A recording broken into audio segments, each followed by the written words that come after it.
गीतसाराय गीततत्त्वाय गीतगोत्राय धीमहि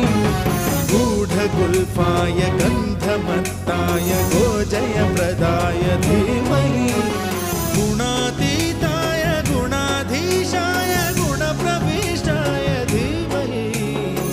एकदन्ताय वक्रतुण्डाय गौरीतनयाय धीमहि